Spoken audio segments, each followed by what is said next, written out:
et de contribuer à la reconstruction de notre pays qui se meurt. Dans sa quête de résolution de la crise de l'Est, l'ex-sénateur à vie, en séjour dans la ville de Goma, a conféré avec quelques personnalités locales. Une d'elles révèle, sous le sceau de l'anonymat, le contenu des propos que ce dernier a tenus à cette occasion, dont voici quelques extraits.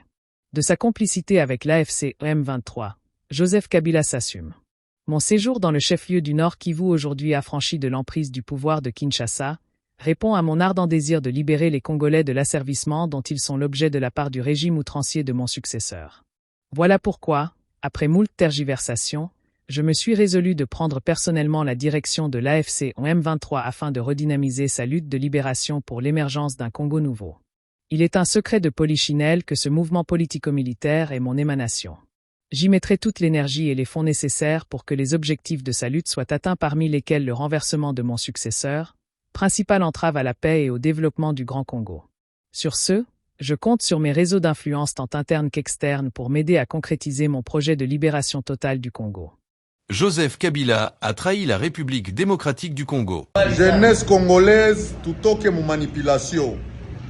Leo tumekomprendre mulozi wa Congo ni nani. Kabila mulozi wa Congo. Joseph Kabila a trahi la République démocratique du Congo. On a tué combien de gens? Si Kabila avait suivi mon conseil, aujourd'hui, Rossi Mukendi serait en vie avec sa famille.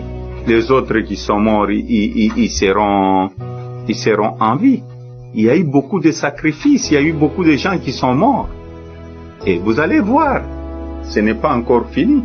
Il y a des familles qui n'ont pas encore pleuré le leur parce qu'on les a interdits de faire même le deuil. Ce que je regrette, c'est le mort inutile. C'est là où Kabila a trahi le peuple congolais. Joseph Kabila a trahi la République démocratique du Congo. N'oubliez pas tous ces morts. Tous ces morts ne sont pas morts pour rien. Les gens, il y a des gens qui doivent être arrêtés. Il faut les arrêter parce que il faut pas continuer dans l'impunité. Il faut que les gens qui ont tué, parce que si on s'arrête à Rossi, c'est comme si on n'avait rien dit. Son père est mort aussi, le père de Rossi, est mort suite au chagrin.